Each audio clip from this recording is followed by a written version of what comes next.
अपर्णा मौसम उत्तराखंड के जंगलों में लगी आग को लेकर ट्विटर पर शुरू हुए मामले ने अब और तूल पकड़ लिया है। मामले में अब सीएम त्रिवेंद्र सिंह रावत खुद सामने आए और ऐसी खबरों को साजिश का हिस्सा बताया। ये मामला तब तूल पकड़ने लगा था जब सोशल मीडिया में आग की तस्वीरें वायरल हो गई थी और उत्तराखंड सरकार ने इन तस्वीरों को फेक करार दिया था और डीजी ने इस मामले में कार्रवाई की बात भी कही थी। बता दें कि कांग्रेस के नेता जितिन प्रसाद और एचआरडी मंत्री रमेश पोखरियाल निशंक की बेटी आरुषि निशंक ने भी आग की तस्वीरें सोशल मीडिया पर शेयर की थी। मुख्यमंत्री ने आज फिर दोहराया है कि ये एक साजिश का हिस्सा है और उन्होंने बताया कि पिछले साल भी विदेशी जानवरों के जलने की तस्वीरें उत्तराखंड की बताकर शेयर की गई थी। सीएम ने कहा कि पर्यावरण प्रेमी अफवाहों पर ध्यान न दे। त्रिवेंद्र सिंह रावत ने बताया कि फॉरेस्ट विभाग पुलिस को बताए तो कार्रवाई की जाएगी। तो बता दें एचआरडी मिनिस्टर रमेश पोखरियाल निशंक की बेटी आरुषि निशंक ने भी ऐसी तस्वीरों को शेयर किया है सोशल मीडिया पर, जिन तस्वीरों को उत्तराखंड सरकार फर्जी बता रही है। कुछ जो लोग हैं कुछ ने तो अनजाने में किया होगा, मुझे जैसा लगता है उनका पर्यावरण से ज़्यादा प्रेम हो सकता है, लेकिन कहीं ना कहीं इसमें कोई साजिश नज़र आती है क्योंकि इसमें जो फोटो अपलोड की गई हैं वो विदेशों की हैं, उत्तराखंड की हैं ही नहीं। और ऐसे ही षड्यंत्र पिछले साल भी हुआ था जब जो पशु भारत में हैं ही नहीं उनको जला हुआ दिखाया गया। तो एक ये षड्यंत्र भी हो सकता है, लेकिन मैं तमाम जो पर्यावरण प्रेमी हैं जिनका उत्तराखंड से विशेष प्रेम है उनसे कहना चाहता हूं कि इस तरह की अफवाहों में ना आएं। वहीं इन सबके बीच कांग्रेस के नेता आचार्य प्रमोद कृष्णम ने भी ट्वीट कर उत्तराखंड की सियासत को हवा दे दी है। उन्होंने ट्वीट कर लिखा है कि स्पर्श गंगा की ब्रांड एम्बेसडर आरुषि निशंक और सीएम उत्तराखंड के बीच चल रहा शीत युद्ध कहीं उत्तराखंड को भाजपा का झारखंड ना बना दे। और टैग भी किया है त्रिवेंद्र सिंह रावत को अपने इस ट्वीट में आचार्य प्रमोद कृष्णम ने और कहा है कि कहीं ये जो कोल्ड वॉर चल रहा है आरुषि निशंक और उत्तराखंड के सीएम के बीच, कहीं ये उत्तराखंड को भाजपा का झारखंड ना बना दे। ये ट्वीट आप टीवी स्क्रीन पर देख भी सकते हैं और अपने इस ट्वीट पर सीएम त्रिवेंद्र सिंह रावत को टैग भी किया है आचार्य प्रमोद कृष्णन ने और अपने इस ट्वीट के जरिए इस मामले में सियासत झोंकने का काम आचार्य प्रमोद कृष्णम कांग्रेस के नेता करते हुए नजर आ रहे हैं। और वहीं इस बीच कोटद्वार से बड़ी खबर आपको बता दें, जहां होम क्वारंटीन में रह रहे एक युवक ने सुसाइड कर लिया है। लैंसडाउन के जसपुर गांव में युवक ने फांसी लगाकर खुदकुशी कर ली। बताया जा रहा है कि युवक 21 मई को हरिद्वार से लौटा था, जिसके बाद वो क्वारंटीन में रह रहा था और लैंसडाउन के जसपुर में इस युवक ने फांसी लगा ली। अब खबर रामनगर से, जहां कोरोना मरीज युवक की मौत हो गई। मौत के बाद इलाके में हड़कंप मच गया। युवक दिल्ली से आकर अपने ही घर में रह रहा था। युवक ने प्राइवेट लैब में टेस्ट कराया था जिसमें उसकी रिपोर्ट पॉजिटिव आई थी। कोरोना मरीज कैंसर का पेशेंट बताया जा रहा था।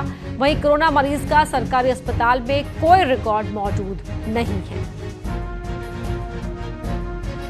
तो अपने ही घर में दिल्ली से उन्होंने बताया कि 25 तारीख को आए थे, 27 तारीख को इनकी रिपोर्ट हुई थी। जो डेथ होने के बाद आज उनको फ़ोन किया गया कि ये रिपोर्ट पॉजिटिव आई है, तो उन्होंने मंगाई तो रिपोर्ट पैथ काइंड की है जो कि पॉजिटिव आई। उत्तराखंड में लगातार कोरोना मरीजों की संख्या बढ़ रही है। आज प्रदेश में अब तक 24 नए मामले सामने आए हैं। वहीं अब उत्तराखंड में कोरोना मरीजों की संख्या 493 हो गई है।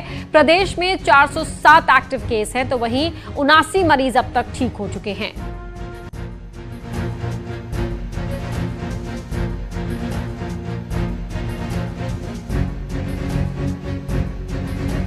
नैनीताल पुलिस ने आज एक एम्बुलेंस को पकड़ा है जिसमें सवार होकर 5 लोग मुरादाबाद से बिना अनुमति के नैनीताल पहुंच गए। पुलिस ने सभी के खिलाफ मुकदमा दर्ज करते हुए एम्बुलेंस को सीज कर दिया है और सभी का मेडिकल चेकअप कराने के बाद इनको क्वारंटीन कर दिया है। यहाँ ये बिना किसी अनुमति के मुरादाबाद से आए हैं और ये कम से कम 21 तारीख से पहले से बाहर हैं यहाँ पर और कोई अनुमति नहीं और एम्बुलेंस का इन लोगों ने मिसयूज़ किया है। इस संबंध में इनके विरुद्ध अभियोग पंजीकृत किया जा रहा है और एम्बुलेंस सीज की जा रही है। लॉकडाउन के दौरान उत्तर प्रदेश के विधायक अमन मणि त्रिपाठी को उनके काफिले समेत पास देने के मामले में उत्तराखंड सरकार और विधायक की मुश्किलें बढ़ गई हैं। विधायक और उनके 10 साथियों को पास जारी करने के मामले में दायर जनहित याचिका पर सुनवाई करते हुए आज हाईकोर्ट ने राज्य और केंद्र सरकार, अपर सचिव ओम प्रकाश, 4 जिलों के डीएम, विधायक अमन मणि त्रिपाठी समेत 21 पक्षकारों को नोटिस जारी किया है। हाईकोर्ट ने सरकार से पूछा है कि जब भारत सरकार ने लॉकडाउन के दौरान किसी भी तरह के आवागमन और धार्मिक क्रियाकलापों पर रोक लगाई हुई थी, तो कैसे अपर मुख्य सचिव ने इनको किन हालातों में स्पेशल पास जारी किया और यात्रा की अनुमति दी। कोर्ट ने सभी पक्षकारों को 3 हफ्ते में जवाब दाखिल करने का आदेश दिया है। इस पर आज माननीय न्यायालय ने संज्ञान लिया है और सरकार से पूछा है कि वो परिस्थितियां बताएं जिसके अंतर्गत इनको विशेष पास दिए गए थे यात्रा करने के लिए। यूट्यूबर रीवा मावी के एक वीडियो को लेकर उत्तराखंड में बवाल मच गया है। रीवा ने यूट्यूब पर एक विवादित वीडियो पोस्ट किया, जिसके बाद केदार घाटी के लोगों में आक्रोश है। वीडियो में केदारनाथ में भगवान को लेकर विवादित बातें बोली गई थी, साथ ही यात्रियों से लूट खसोट के गंभीर आरोप लगाए गए थे। वहीं अब वीडियो को लेकर केदारनाथ धाम में पुरोहित राजकुमार तिवारी ने पुलिस में रीवा और उसकी सहेलियों के खिलाफ तहरीर दी है। केदारनाथ के विधायक भी मानते हैं कि जो भी मामला है विवादित है और बिना सोचे समझे ऐसे वीडियो सोशल मीडिया पर शेयर नहीं करने चाहिए। बता दें कि यूट्यूबर ने 13 मई को वीडियो सोशल मीडिया में शेयर किया था। हमारे उत्तराखंड को नहीं बल्कि पूरे विश्व के करोड़ों लोगों की आस्था का केंद्र भगवान केदारनाथ जी को बदनाम करें, उनके खिलाफ सख्त से सख्त कार्रवाई होनी चाहिए। मुझे तो ज़्यादा ये लगता है कि इन्होंने ये कोशिश करी है कि भगवान केदारनाथ जी के नाम के साथ अपना नाम जोड़ करके या भगवान केदारनाथ जी को कंट्रोवर्सी में ला करके इनके फॉलोअर्स और बनेंगे, और ये नेक नियति से किया हुआ काम नहीं है, बल्कि ये बद नियति से अपने को प्रचारित करने से किया हुआ काम है। तो कर्मचारी यूनियनों के सबसे बड़ी association general OBC employees association में 2 फाड़ हो गए हैं। एसोसिएशन से 8 बड़े कर्मचारी संघों ने किनारा कर लिया है। अलग हुई एसोसिएशन के पदाधिकारियों का कहना है कि पदोन्नति में आरक्षण समाप्त कर प्रमोशन प्रक्रिया शुरू करने की मांग को लेकर जनरल ओबीसी एसोसिएशन का गठन हुआ था। वो मांग आंदोलन के बाद पूरी हो चुकी है। जनरल ओबीसी एम्प्लॉयज एसोसिएशन के अध्यक्ष दीपक जोशी का कहना है कि कुछ लोग सरकार की शह पर संगठन को तोड़ने की कोशिश कर रहे हैं। प्रसंगों की बैठक हुई, उसमें तय किया गया कि हम जो सुप्रीम कोर्ट ने एक फैसला दिया था कि पदोन्नति में आरक्षण लागू नहीं हो रहा था, जब आंदोलन तो हमने समर्थन दिया और उसको हमने पूरा भी कराया, और किसी तरह से हम इस पक्ष में कतई नहीं है। कुछ साथियों द्वारा जो कल इस तरह का जो एक संगठन को गिराने का जो काम किया गया है, मुझे लगता है कहीं ना कहीं सरकार की सह पे ये काम किया गया है। कोरोना से बचने के लिए सबसे बड़ा तरीका है सोशल डिस्टेंसिंग, लेकिन लोग अपने रोजमर्रा के कुछ जरूरी कामों की वजह से लाइनों में खड़े हैं, और जहां लोग सोशल डिस्टेंसिंग का पालन भी नहीं कर रहे, तो वहीं कहीं बैंक तो कहीं पानी और पास लेने के लिए लाइन में खड़े हैं। आम लोगों की ये परेशानी विपक्ष को भी सरकार पर हमला करने का मौका दे रही है। दिक्कत ये है भैया कि धूप बहुत तेज है और पैसे की जरूरत है ही, पैसे निकालने आए हैं। यह है कि पैसे निकल जाएं या चक्कर आ जाए या पैसे निकल जाएं। काफ़ी लोग परेशान होकर चले गए, वापस चले गए। तो ऐसा थोड़ी मानवीय व्यवहार होना चाहिए, ये सरकार की जिम्मेदारी होती है। तो ठीक है, सरकार पूरी तरह विफल है, केवल औपचारिकता निभा रही है। लॉकडाउन में तेजी से आत्महत्या की संख्या बढ़ रही है। अल्मोड़ा जिले में ही 3 दर्जन लोगों ने सुसाइड किया है। बेरोजगारी और आपसी तनाव आत्महत्या की मुख्य वजह बन रहा है। पिछले 2 महीने में 3 लोग आत्महत्या कर चुके हैं, जिसमें सिर्फ अल्मोड़ा जिला अस्पताल में ही 20 लोगों ने 2 महीने में आत्महत्या की कोशिश की, जिसमें से 5 लोगों की मौत भी हो गई। सुसाइड, ये पॉइजनिंग की बात करें तो अप्रैल मई में अभी तक हमारे पास 20 मरीज आ चुके हैं, जिसमें 5 की मौत हो चुकी है, मृत्यु हो चुकी है। लॉकडाउन में जो सुसाइड की टेंडेंसी और सुसाइडल आइडिएशन तथा सुसाइड का इम्प्लीमेंटेशन, ये सारी चीज़ें जो हमारे सामने आई हैं, उसका पहला कारण है मृत्यु की सत्यता इसमें बिल्कुल साफ सुथरी दिखाई पड़ रही है, और व्यक्ति का अपना जीवन जो है वह बिल्कुल ही ज़्यादा भौतिकता से हीन हो गया और असुरक्षित हो गया है। इसी के कारण व्यक्ति जो है वह आत्महत्या की ओर बहुत ज़्यादा प्रेरित हो रहा है। बाजपुर के बन्नाखेड़ा बेतखेड़ी में एनजीटी के मानकों की धज्जियां उड़ाई जा रही है। यहां खनन माफिया जेसीबी से कोसी नदी में खनन कर रहे हैं, जबकि यह अवैध खनन पुलिस चौकी से महज कुछ ही दूरी पर किया जा रहा है। उधर वन विभाग की माने तो उसने इसे रोकने के लिए कार्रवाई करने के साथ ही नजर रखने के लिए एक टीम भी बनाई है। आई थी कि कोसी नदी क्षेत्र के आसपास अवैध खनन करने के प्रयास किए जा रहे हैं, तो उसके उपरांत लगातार वहाँ कार्रवाई की जा रही है और 3-4 दिन पहले यहाँ पर 24 घंटे के लिए गश्ती दल भी बना दिया गया है, जो 24 घंटे वहाँ पर 8-8 घंटे की शिफ्ट में वहाँ पर कार्य कर रहा है। नैनीताल के पॉपुलर कंपाउंड के चंदन टमटा की बेटी की शादी नाथू वाखान में तय हुई थी, लेकिन गरीबी और लॉकडाउन के चलते शादी करने की दिक्कतें हुई। वहीं शादी कराने के लिए समाज सेवी आगे आए, जिसके बाद घर पर शादी की अनुमति मिल सकी। जिसके बाद नाथू वाखान से पंकज 4 लोगों के साथ बारात लेकर आया और शादी के बाद दुल्हन को अपने साथ लेकर गया। शादी की है, किस प्रकार से पालन किया है, किस प्रकार शादी कर लेंगे? क्या कहते हैं 5 आदमी लेके आए हैं, तो इसलिए ऐसे पास बना रखा है और सेफ्टी के साथ चलेंगे। ये हम लोगों के प्रयास से और नैनीताल शहर में कई लोगों के प्रयास से आज एक गरीब लड़की की यहाँ पर को जो है शादी हुई, जिसमें नथुआ खान से बारात आई। 5 लोग आए, जिला प्रशासन द्वारा हमको परमिशन मिली और हमने किसी दूसरे के घर में यह विवाह कार्यक्रम संपन्न किया, जिसमें सोशल डिस्टेंसिंग का पूरा पालन करा गया। अल्मोड़ा में मौसम विभाग की भविष्यवाणी सच साबित हुई है। दोपहर में अचानक मौसम बदला और मूसलाधार बारिश शुरू हो गई। वहीं बारिश होने से लोगों को गर्मी से राहत मिली है। जंगलों में लगी आग भी बुझने की उम्मीद है। लगातार पानी की किल्लत के कारण लोग परेशान थे। अब बारिश के कारण पानी की किल्लत भी कम होने की उम्मीद जताई जा रही है। नैनीताल में मौसम में बदलाव देखने को मिला है। रात में हल्की बारिश के बाद शहर में बादल छाए हुए हैं। इसके चलते तापमान में गिरावट भी दर्ज की गई है। हालांकि 2 दिन से लगातार पड़ रही गर्मी से भी आज कुछ हद तक राहत मिली है।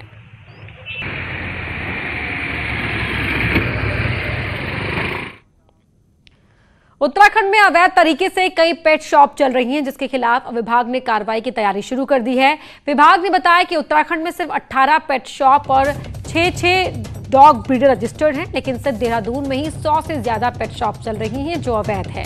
पशुपालन विभाग ने मामले को गंभीर मानते हुए सभी जिलाधिकारियों को डीएम ऑफिस से दुकान खोलने के लिए परमिशन लेने की अनिवार्यता कर दी है।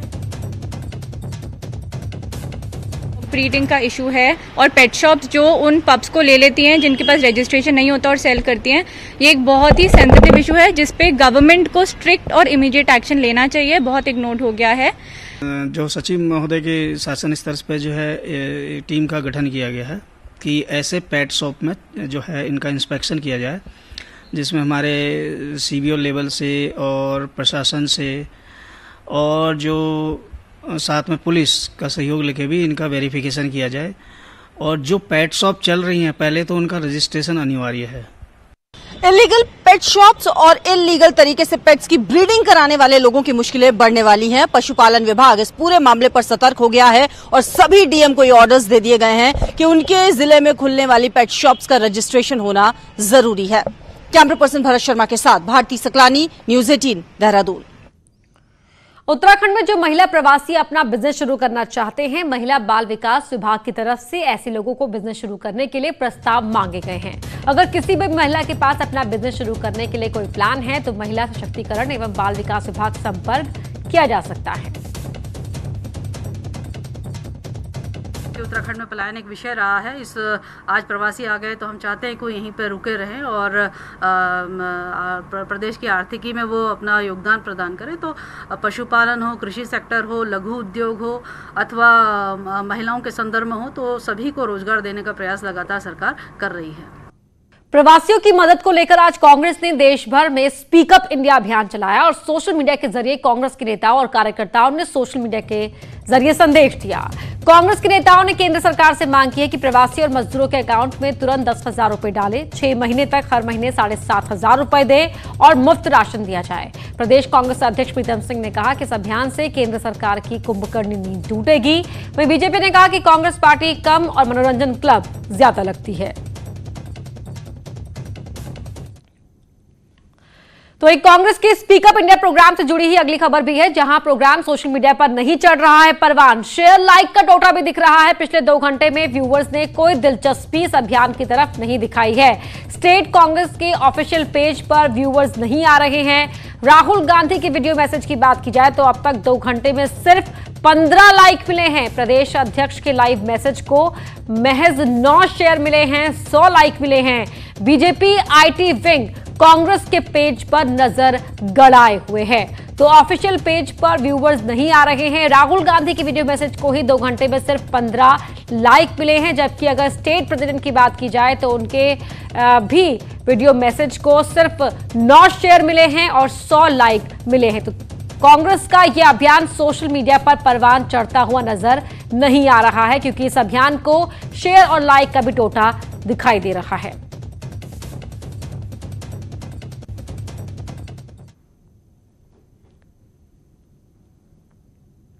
फेल हुआ है और लोगों ने का रिएक्शन है। उनकी अगर जो पोस्ट आ रही है एक राष्ट्रीय नेतृत्व का, अगर उत्तराखंड के ऑफिशियल पेज पे, कांग्रेस के ऑफिशियल पेज पे पोस्ट आती है, उसमें 10-11 लाइक आ रहे हैं 2 घंटे में और कोई इसमें व्यूअर्स नहीं है, तो आप समझ सकते हैं कि जनता अपना जवाब दे चुकी है, वो स्पीक कर चुकी है, उसको जो मैसेज देना है वो दे चुकी है कांग्रेस को। हरिद्वार में कनखल में प्रवासियों के लिए बनाए गए क्वारंटीन सेंटर में प्रशासन की लापरवाही देखने को मिली, जहां प्रवासियों ने खाने, पानी और शौचालय की व्यवस्था नहीं होने पर जमकर हंगामा किया। इसके साथ ही प्रवासियों ने आरोप लगाया कि क्वारंटीन सेंटर में 70 की जगह 170 लोगों को रखा गया है। बता दें कि कल रात दिल्ली से बसों से यहां प्रवासी पहुंचे थे। वहीं हंगामे के बाद पहुंचे अधिकारियों का कहना है कि कम्युनिकेशन गैप के चलते ज्यादा लोग यहां पहुंचा दिए गए। अब उनको चमोली, रुद्रप्रयाग और उत्तरकाशी के लोग फैसिलिटी क्वारंटाइन सेंटर पर भेजा जा रहा है और बाकी लोगों को उनके जिलों में ही भेजने की व्यवस्था की जा रही है। 12:30 बजे इन्होंने ऐसा फेंका जैसे भेड़ बकरी को फेरते हैं। मेरे बस में 13 लोग थे, उसमें से हमें लॉक कर दिया और बोला कि इनको खाने पीने का सामान दो। ना किसी ने यहाँ पर खाने के लिए पूछा, ना पानी के लिए पूछा। पानी अपने बोतल में जोता था। उसके बाद टॉयलेट देखा, टॉयलेट की हालत बुरी जगह हो गई थी। उसके बाद यहाँ पर पानी की कोई व्यवस्था नहीं है। सुबह से रात से सब प्यासे पड़े हैं, मच्छर काट रहे हैं। यहाँ पर सोने के लिए कोई जगह नहीं है, कोई कुछ नहीं है व्यवस्था हो गया। अचानक ज़्यादा आगे है। असल में इन्फॉर्मेशन की 3 बसों की थी। उसमें ये था कि ज़्यादातर अपन बसों में आपका देहरादून के हैं, पौड़ी के हैं, जिनको डायरेक्ट निकलना था। वो ना होकर आपका बसें ज़्यादा संख्या में आ गई, जिनकी इन्फॉर्मेशन हमें नहीं मिल पाई है। पर हम सबको आपका जो जिले यहाँ से निकालने हैं उनको हम यहाँ से निकाल रहे हैं। जिन्हें क्वारंटाइन करना है उनको क्वारंटाइन करने की व्यवस्था की जा रही है। अल्मोड़ा में बीजेपी जिला अध्यक्ष ने सभी कार्यकर्ताओं को क्वारंटीन सेंटरों में रह रहे लोगों से मुलाकात कर सभी व्यवस्थाओं को देखने के निर्देश दिए हैं। इसके साथ ही जिन सेंटरों में लोगों के खाने पीने की व्यवस्था नहीं है, वहां खुद कार्यकर्ताओं को लोगों से मिलने को कहा है। जितने भी लोग हमारे प्रवासी और जो भी बाहर से आ रहे हैं उन सभी को उचित सुविधा मुहैया कराएं और हमारे इस जिले में सभी जो अपने 23 के 23 मंडल हैं उन सभी के मंडल के अध्यक्षों को और जहाँ जहाँ हमारे क्वारंटाइन सेंटर हैं वहाँ के लिए हमने अपने क्वारंटाइन के प्रभारी बनाए हुए हैं और सभी को जहाँ जहाँ जो दिक्कतें हो रही हैं उनकी दिक्कतों का समाधान करने के लिए हमारे कार्यकर्ता लगे हुए हैं। चंपावत के लोहाघाट सीएचसी में तैनात सीएमएस और 2 मेडिकल स्टाफ की कोरोना रिपोर्ट नेगेटिव आने से लोगों ने राहत की सांस ली है। 5 दिन पहले बिना गाइडलाइंस का पालन करते हुए डॉक्टर और मेडिकल स्टाफ ने कोरोना पॉजिटिव का मेडिकल चेकअप किया था, जिसको लेकर लोगों में नाराजगी थी। हालांकि स्थानीय लोगों ने सीएमएस की रिपोर्ट नेगेटिव आने के बाद राहत की सांस ली। खुलेआम लापरवाही कर रहे हैं लोहाघाट में, जबकि शासन प्रशासन लगातार बोल रहा है कि हाथों में ग्लव्स पहने, मास्क पहने। आम जनता से रिक्वेस्ट कर रहा है। कोई गवर्नमेंट आपको एक बार लगातार तो आपका सपोर्ट करेगी नहीं। एक बार उसने सिखा दिया है जब आपको कि ग्लव्स पहने, सोशल डिस्टेंसिंग रखें और हर प्रकार का सैनिटाइजर यूज करें। में 5वें धाम के रूप में विश्वविख्यात श्री हेमकुंड साहिब के कपाट अभी तक नहीं खुले हैं। वहीं गुरुद्वारा प्रबंधन कमेटी अब लॉकडाउन को लेकर सरकार के नए आदेशों के साथ ही यात्रा को लेकर जारी निर्देशों का इंतजार कर रही है। गुरुद्वारा प्रबंधन का कहना है कि कोरोना का संक्रमण के चलते 1 जून को धाम के कपाट खुलने की तारीख को रद्द कर दिया गया है, क्योंकि हम इंतजार कर रहे हैं कि जब हमें हमारा जो सरकार द्वारा मिले हुए आदेश और एडवाइजरी आएगी उसके पश्चात ही नई जो डेट है यात्रा खुलने की वो निर्धारित की जाएगी। अल्मोड़ा में अब तक 30,000 के आसपास प्रवासी वापस लौटे हैं और रेड जोन से आने वाले प्रवासियों को जिले में स्कूलों और सरकारी भवनों में बने क्वारंटीन सेंटरों में रखा गया है। प्रवासियों ने धौलादेवी ब्लॉक के काभड़ी सहित कई इंस्टीट्यूशनल सेंटरों में खाने और पीने की व्यवस्था के साथ कई और इंतजाम नहीं होने का आरोप लगाया है। 4 दिन से लगातार हम जब यहाँ पे रह रहे हैं तो ना यहाँ पे पानी की व्यवस्था हो रही है। पानी देखो आ नहीं रहा है, घर से हम लोग मंगा रहे हैं पानी, तो पानी की व्यवस्था है नहीं और कोई लोग आ भी नहीं रहे हैं। यहाँ पे क्वारंटीन सेंटर है, ना डॉक्टर की टीम है कोई चेकअप के लिए आ रहा है और ना ही पटवारी जी हमारे यहाँ पे आ रहे हैं, तो यहाँ पे भी कोई लोग पहुँचे नहीं अभी तक। हम तो पानी घर से मंगा रहे हैं, ना इधर कोई खाने की व्यवस्था है और ना ही पानी की। हम 7-8 दिन मना रहे हैं। कोरोना को लेकर लागू लॉकडाउन में सबसे ज्यादा परेशानी उन मजदूरों को हो रही है जो यहां फंसे हुए हैं। श्रीनगर, गढ़वाल और आसपास के क्षेत्रों में फंसे दूसरे राज्यों के मजदूरों का कहना है कि उनके पैसे खत्म हो चुके हैं, जिससे वो तंगहाली में रहने को मजबूर हैं। परेशान मजदूरों का कहना है कि उन्हें उनके घरों तक पहुंचाया जाए। और हम लोगों के पास बहुत समस्याएं, पैसे नहीं है, 2 महीनों से काम बंद है। जब से घर से आए हैं काम बिल्कुल नहीं चला है और पैकेट में पैसा थोड़ा सा भी नहीं है कि हम लोग किसी तरह सड़क पे जा सके। जैसे किसी स्टेट की गाड़ी आती है, ट्रेन आता है, तो हम लोग अपने पौड़ी जनपद से या तो उनको हरिद्वार में भेजते हैं या फिर देहरादून भेजते हैं। तो जैसे जैसे हम लोग को इंस्ट्रक्शन आ रहे हैं हम लोग उनको भेज रहे हैं। गांव में क्वारंटीन सेंटर का जिम्मा संभाल रही ग्राम पंचायतों को पिथौरागढ़ में मदद मिली है। प्रशासन ने सभी ग्राम पंचायतों को 14वें वित्त राज्य की धनराशि से 10% की धनराशि खर्च करने का अधिकार दिया है। यही नहीं, हर एक ग्राम पंचायत को 10,000 की धनराशि एडवांस भी जारी की गई है ताकि क्वारंटीन सेंटर में जरूरी सुविधाएं जुटाई जा सके। आयोग से जो धनराशि प्राप्त होती है उसमें 10% धनराशि का व्यय करने का अधिकार, साथ साथ उसमें हम लोगों ने 10,000 रुपीज का एडवांस के रूप में उनको जारी किया हुआ है। कुमाऊं, तराई, भाबर का तापमान 40 डिग्री से ऊपर जा चुका है। ऐसे में लोग फलों के जरिए कैसे गर्मी से राहत पाने की कोशिश कर रहे हैं, इस रिपोर्ट में देखिए।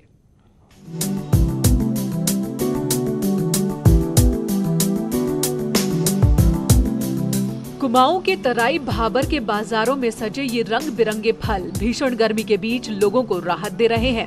एक तरफ लोग पहाड़ में होने वाले आड़ू, पूलम, खुमानी का स्वाद ले रहे हैं, तो दूसरी तरफ तरबूज, खरबूज, लीची और फलों का राजा आम है।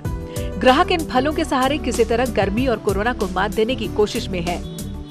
फ्रूट्स तो वैसे भी इम्यूनिटी के पॉइंट ऑफ व्यू से भी अच्छे हैं और डिहाइड्रेशन में भी फ्रूट्स बहुत अच्छे रहते हैं। गर्मी के लिए, गर्मी में फ्रूट्स खाना सबसे बेस्ट होता है, तो उस लिहाज से फ्रूट्स खाना हम लोग सही समझते हैं।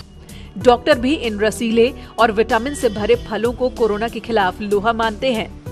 कई लोग जो आर्टिफिशियल विटामिन सी वगैरह खाते हैं, तो ये जो सिट्रस फ्रूट्स वगैरह हैं, आम है, रसीले, मतलब जो आपको एनर्जी देता है, तो डेफिनेटली ये जो फ्रूट्स वगैरह हैं, इस समय कोई भी फ्रूट है जो सीजनल फ्रूट है वो आदमी ले, वो आपको डेफिनेटली आपका इम्यून सिस्टम बढ़ाएगा। बहरहाल बाजार में इतने सारे फलों की आवक हर तरह से राहत देने वाली है, क्योंकि सस्ते होने के कारण ये लोगों की पहुंच में भी है। इसलिए लोग दिल खोलकर इनके स्वाद का लुत्फ उठा रहे हैं। गर्मी में होने वाले फल लोगों को तरह तरह से राहत दे रहे हैं। मसलन ये मेरे हाथ में तरबूज है और इसके बारे में कहावत है कि जो भी इसको खाता है वो पूरी तरीके से गर्मी से उसको राहत मिलती है और ये तर कर देता है एक तरीके से आत्मा को। इसी तरीके से ये मौसमी है और ये फलों का राजा आम है, जिसका विशेष तौर पर लोग आजकल सेवन करते हैं। कोई इसका मैंगो शेक बनाता है, तो कोई फिर इसका ऐसे ही सेवन करता है, कोई रोटी के साथ भी खा लेता है। अलग अलग तरीके से इसका सेवन करने का तरीका है लोगों का। और ये खरबूज है जो प्लेन का फल है। और इस तरफ आप लीची देखिए, ये तराई भाबर में होती है कुमाऊं के, और विशेष तौर पे जो कालाढूंगी और रामनगर की बेल्ट है वहाँ अच्छी खासी लीची होती है। तो एक तरीके से कहा जाए तो पहाड़ से लेकर मैदान तक ये पूरा का पूरा सीजन फलों का मौसम है। इसलिए लोग इस समय फलों के स्वाद के साथ साथ इसके रस का भी आनंद ले रहे हैं। कैमरा सुनील कुमार के साथ शैलेंद्र नेगी, न्यूज़ 18 हल्द्वानी। तो अब न्यूज़ 18 के उत्तराखंड के दर्शकों के लिए अच्छी खबर है। अब न्यूज़ 18 उत्तर प्रदेश उत्तराखंड चैनल, अब आप उत्तराखंड की खबरें हर रोज शाम 4:27 पर देख सकते हैं।